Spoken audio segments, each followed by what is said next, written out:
¿Cómo funcionaba la Inquisición? Uno de los temas obligados cuando se habla de la Edad Media y de la Iglesia es sin duda la Santa Inquisición. Y es que de esta se dice de todo, que si arrestaban aleatoriamente a las personas, que si era usada como arma arrojadiza por la misma Iglesia, que se aprovechaban semejante institución solo para quitar enemigos políticos del camino, pero ¿cuánto de esto es cierto? Bueno, hablaremos de este tema, pero hay que advertirlo. Sí, llegó a ser una organización bastante tétrica, y aquí te contaré las razones. Pero antes de comenzar, por favor, no olvides darle me gusta al video, y tampoco suscribirte en caso de que te guste nuestro canal. Y sin más dilación, comenzamos. La fundación oficial de la Inquisición se dio en 1229, y se formalizó con un documento bastante agresivo y que de cierta forma ya te daba a entender lo que se venía.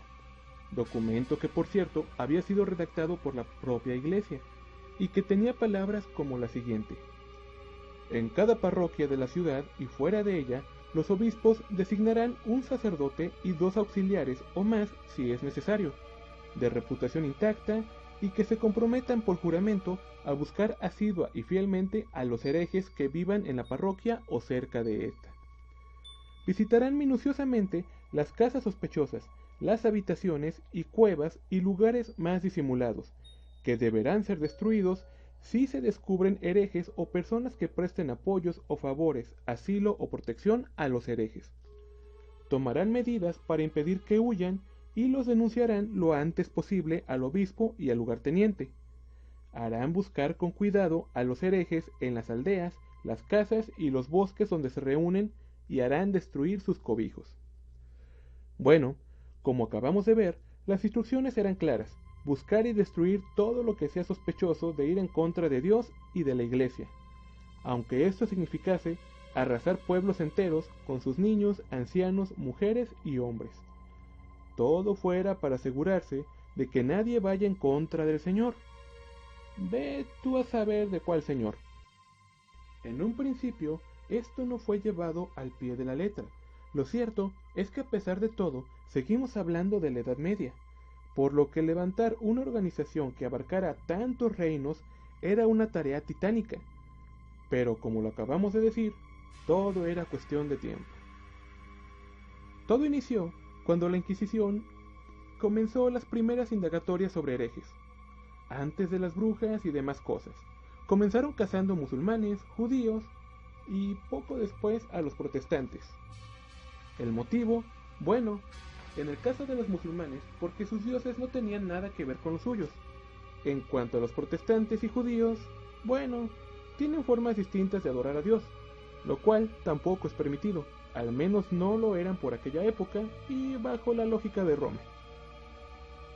El crecimiento de la Inquisición fue exponencial, sobre todo porque algunas de las reglas no fueron acatadas del todo.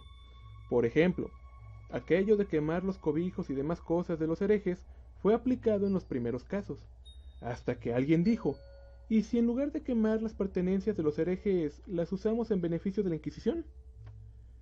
Y así, no sé, podríamos autofinanciarnos. Y la idea funcionó bastante bien. Pronto, todo lo que pudiera tener valor era decomisado por la Inquisición y usado para financiar el funcionamiento de esta. El resto era enviado directamente a la Iglesia.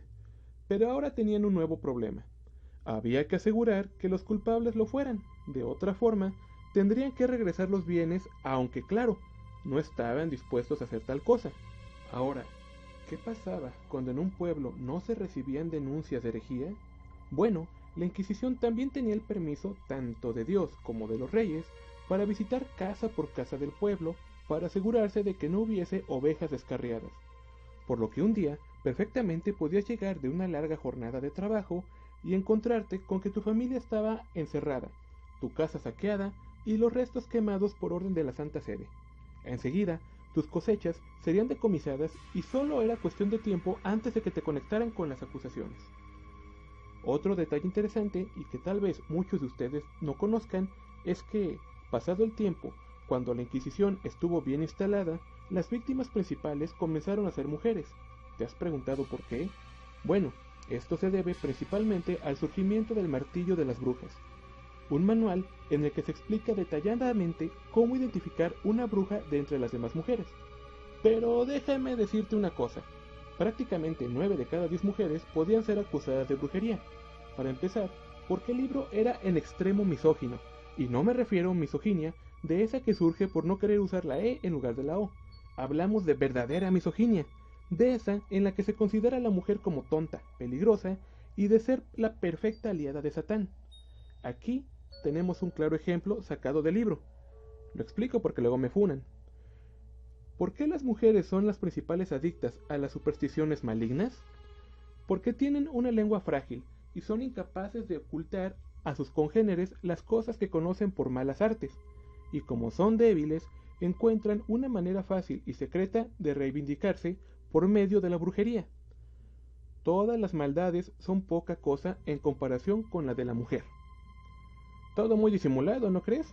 Argumentos como este, sumado a que la Biblia marca que fue la mujer quien probó primero el fruto prohibido, le daban a la Inquisición la excusa perfecta para hacer que ellas sufrieran el principal acoso de la organización. Ahora, la parte más tétrica. ¿Qué pasaba una vez que eras acusado de brujería y que tus cosas eran confiscadas? Bueno, seguía la parte de la confesión. Tenías que aceptar que eras culpable sí o sí. De lo contrario, tus verdugos lo tomarían como mentiras y seguirían torturándote. Vamos, que de una forma u otra tenías que aceptar la culpabilidad. La iglesia jamás iba a aceptar que tenían a un inocente tras las rejas. Al principio, solo tenían 3 opciones de tortura, pero todas aseguraban la confesión. La primera era ponerte en una mesa con cada una de tus extremidades atadas a cada esquina y estirar hasta que confesaras ser aliado del diablo, o hasta que tus extremidades se salieran de su sitio, lo que pasara primero. De cualquier forma, si una de tus extremidades se salía de su sitio, aún tenías 3 más, y de ser necesario te las arrancarían todas. Así que, bueno, ya sabes, era mejor decir que sí a todo. La segunda opción era provocarte sensación de ahogo. Te ponían bajo un chorro de agua obligándote a tomar jarra tras jarra de agua para poder respirar o ahogarte por la misma, ya que el agua tapaba tus vías respiratorias. Y la tercera opción era el potro, que es básicamente sentarse desnudo con las piernas abiertas en una superficie filosa. Al mismo tiempo, tus pies están atados a bolas de hierro que aseguran te partas en 2 con el paso del tiempo. Así se aseguran de que vivas el tiempo suficiente para aceptar lo que no eres. Aquí viene un punto que no entendemos del todo. La iglesia te daba la opción del auto de fe, que no era más que aceptar públicamente tu culpabilidad. Todo esto antes de que literalmente te asaran a fuego lento, en la plaza central del pueblo. De esta forma, te reconciliabas con la iglesia y tenías otro punto a tu favor para entrar al cielo. Aunque la otra cara de la moneda era que el pueblo se convencía aún más de que la Inquisición y la iglesia se esforzaban para mantenerte a salvo de todas aquellas fuerzas oscuras que acechaban a tu familia. Vamos, que afianzaban su autoridad, una clase de... te pego, pero es por tu bien. Por último, una vez que aceptas tu culpa, viene la purificación, el fuego divino que borrará tus pecados y te permitirá la entrada misericordiosa al cielo. Después de todo, ya pasaste por el mismísimo infierno. Y con esto me despido. Yo soy Roland, quien te agradece esa suscripción al canal y te recuerdo, esto ha sido Raven World. Hasta la próxima.